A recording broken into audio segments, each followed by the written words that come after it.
When I think about story, I think about it in a very simple way. The expression of an idea in narrative form. I'd like you to take a moment and think about a story you can remember, maybe because it's one of your favorites, that impacted the way that you saw the world around you. Maybe it's one from your childhood or something a little bit more recent. You read it in a book, you saw it in a movie, or you heard it on the radio. Just one that changed your perspective on something in life. Now, this isn't the easiest of exercises. In fact, when I stepped into the role as a writer and a publisher, I found that story was so ingrained in the way that we saw ourselves in relation to the world, and so prevalent in how we interacted with it, that it was hard to find a single story and say that this one defined a moment for me. In his book, The Storytelling Animal, Jonathan Gotzell speaks to the power of story in this way. He says that story, whether delivered through films, books, or even video games, teaches us facts about life, influences our moral logic, and marks us with hopes, fears, and anxieties that alter our behavior and perhaps even our personalities. When I think about a storyteller, it's also in a very simple way. It's someone who communicates an idea through story. And a storyteller can be pretty much anyone, right? It could be a writer, a videographer, a director, a photographer, a business person, a podcaster, or just anyone who communicates, which is all of us. And as I've started working with storytellers and seeing how they operate and how they think, I found some ways that they think that I feel can help us as we engage with the world around us. And so here we go. There's 3 ways that a writer thinks, or a storyteller thinks, that can help us today. The first is that a storyteller seeks to respond to circumstances of life rather than react. I'd like to tell you an example. Last year in November, I was listening to the radio. It was November 14th, Saturday. It was the day after 120 people were killed in a series of attacks in Paris, France. And on this day, on this Saturday, a man by the name of David Martello from Germany traveled to Paris, and he pulled along a piano behind his bicycle up to the steps of the Bataclan Theater, where 80 people had been killed the night before. And he pulled up the piano and he set it down. And in front of the small crowd assembled there, he started to play a song, Imagine, by John Lennon. Now, he didn't sing any words, but the chorus rang loudly. It said, "You may say that I'm a dreamer, but I'm not the only one.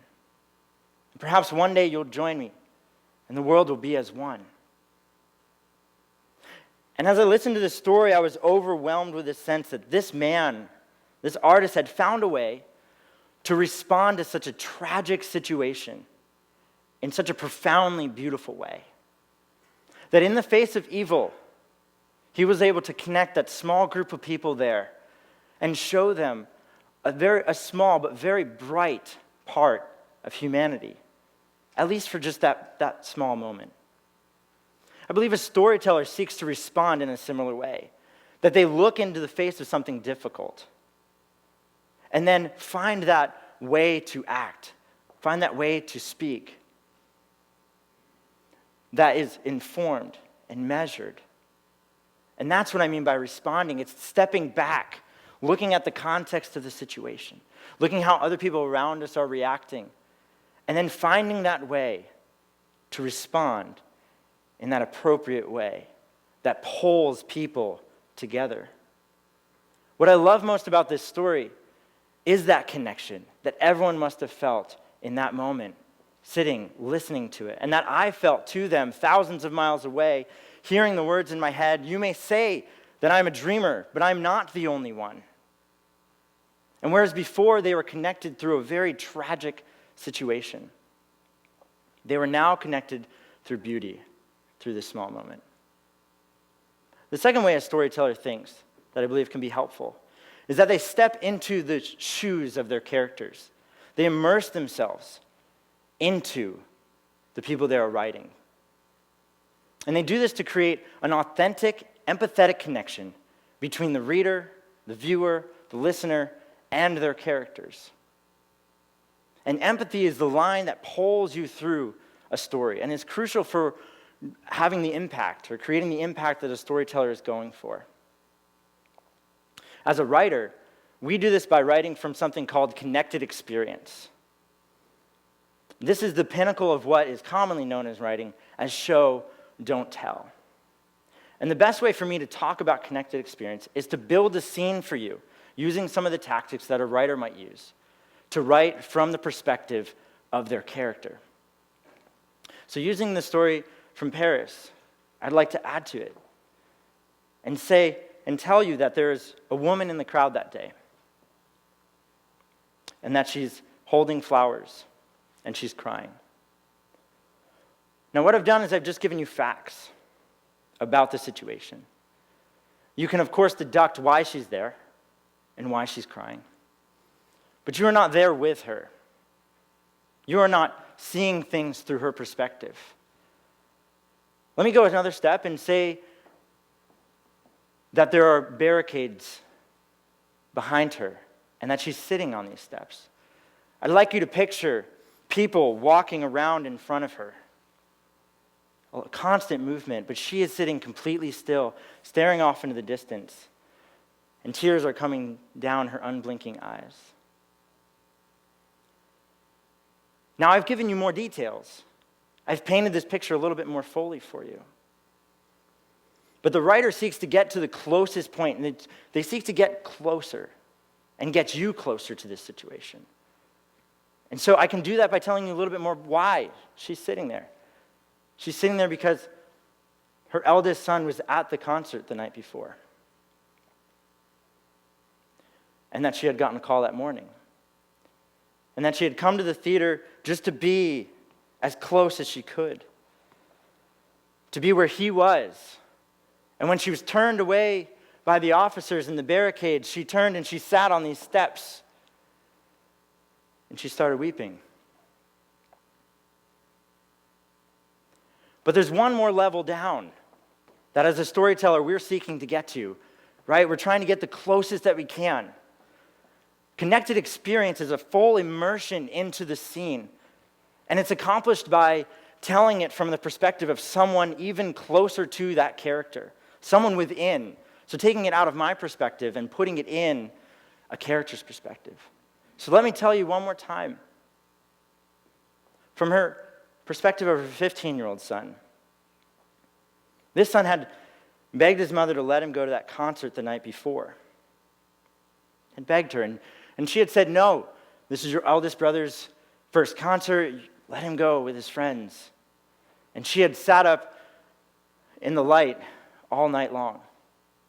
And in the morning, when the sun came down, she was still sitting there, but with tears in her eyes and a phone still in her hand. And he was worried for her as she put her jacket on and walked out the door, and he followed at a short distance, and she picked up flowers at the corner shop, and he was really worried for her because he knows that she had lost her mother just months before, his grandmother, and that was a really tragic situation, and she was still dealing with it. And he was so worried, and as she got up to the steps, he watches as she is turned away, and just stares out into the distance and sits on those steps. And his heart breaks. Now, this is the closest a storyteller can come to a scene. It is a full immersion into the thoughts, hopes, and fears and emotions of a character. And it's powerful. As a storyteller, you are opening yourself up to worlds that you would have never imagined, to perspectives that you would have never thought of, that are completely not your own. And as you're thinking this way, it changes the way that you interact with other people in a profound level. And I guarantee this, if we all started thinking this way, because I can guarantee that there are people who feel misunderstood today, who feel alone today. And if we stepped into a different perspective and looked at it from theirs, it would change a lot. Now, we talked about two different ways a storyteller thinks, that they respond rather than react, and that they step into the shoes of their character. And both of these elements combine into the primary goal that I believe of every storyteller, and that is the third part, and that is to connect themselves with their characters, to connect you with their characters, connect you with their ideas that they're trying to communicate, and connect people with similar ideas and people with different ideas. And this connection is the primary goal of every storyteller. If you think about this story I just told you, we connected to that character on a human level. It didn't matter what race she was, what political views she held, what religious beliefs she had. We connected on a deeper level, this human level, in the moment of her pain. Think about it. To connect and be connected is one of the most important elements of what it means to be human. We crave it. And a storyteller taps into that desire that we have to connect ourselves with each other, and then pulls and pushes and kneads it together in order to push us forward. In his essay, Why I Write, George Orwell says that a motivation behind every great writer is the desire to push the world in a certain direction and alter people's ideas of the society that they want to strive after. This is what I mean by connecting and moving forward. I believe that if more people in the world thought like this, they took the time to respond, they looked at situations from another's perspective, and they sought to connect, that we'd live in a completely different world. One that was more understanding. One that was slower at reacting and better at responding. A world that we would want to be a part of. And the best thing about this is it's very simple. Changing the way that we think doesn't have to wait. We can do it right here. We can do it today. Thank you.